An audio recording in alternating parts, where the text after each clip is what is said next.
Okay, I've got another anxiety disorder to cover for you today. We're going to go through the fear of heights. And if you stick around, I'm going to walk you through the beginnings of treatment for it. Hi, I'm Michael Burrows. I'm trained in clinical psychology and I've run a successful clinic helping people with anxiety for the last 11 years. I help people full-time with anxiety just like this. Now, the fear of heights, otherwise called acrophobia or hypsophobia, from the Greek akron meaning peak, summit, edge, hypsos meaning height, and phobos meaning fear. This is where you struggle to go to places that are high up like buildings or ladders, or maybe even just think about them. And this leaves you missing out on activities or opportunities if they take place in high places, or even sometimes low places that your brain thinks of as high. Most people experience a degree of natural fear when exposed to heights, a fear of falling and hurting yourself or dying. But a phobia of heights happens when there isn't really a risk of falling, like inside buildings or elevators, or even looking up at a height. It can be especially apparent when one is not particularly high up and can affect everyday tasks such as climbing a flight of stairs, standing near a balcony, or parking a car in a multiple floor parking garage. People with a phobia of heights can experience a panic attack in high places and become too agitated to get themselves down safely. Approximately 2 to 5% of the general population has acrophobia, with twice as many women affected as men. So what causes it? Traditionally, acrophobia has been attributed to traumatic experiences, but most people tend not to recall such experiences. So is it a memory problem? They've forgotten? Well, research following children who had injurious falls found that there was actually a higher percentage that developed fear of heights by 18 years old who hadn't had any injurious falls than those who had.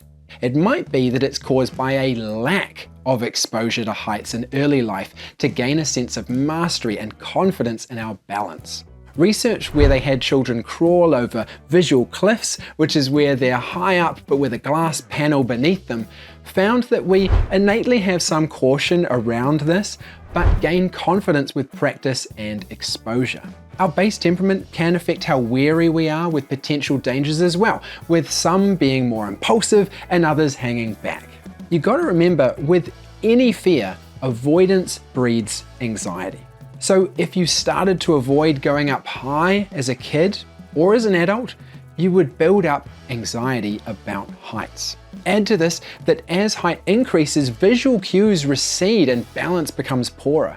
Some people rely more on visual cues for balance than others. And that means that as height increases, the visual cortex can become confused and overloaded, resulting in fear of losing balance and falling. Which ties right into a cycle that I find pops up often with this kind of thing, the panic cycle.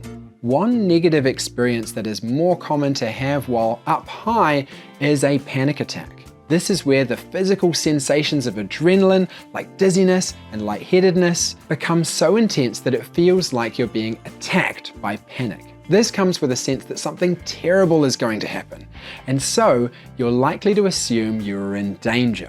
And then you'll release more adrenaline and feel more scared. If your brain connects the panic attack with being up high, it can form an association between the two. Then, when you think of heights, you think of danger.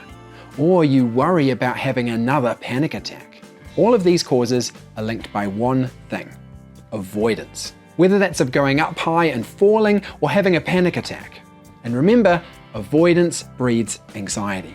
If you feel a bit anxious, or worse, and so you avoid going up that ladder to do your gutters, or you don't park in the parking garage, then your brain goes, oh, we must have avoided that because it was dangerous, and our fear increases. But don't worry, we can do the opposite and work it down so that you can get back into high-rise and parking buildings, stairs, really high slides, flying foxes, whatever you want.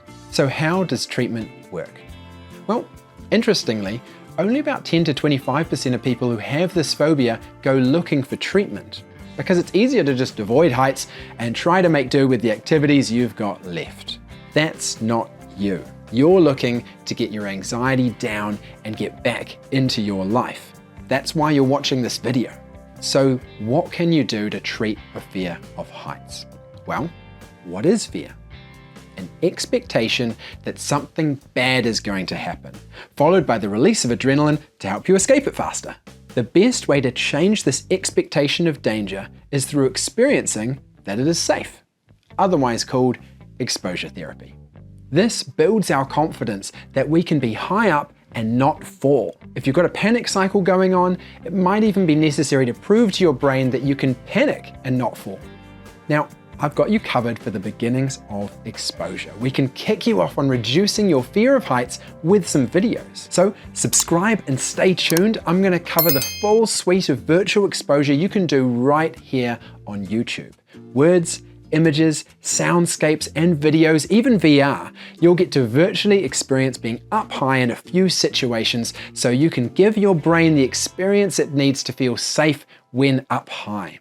So like I said, subscribe and stay tuned, and I'll see you in the next one.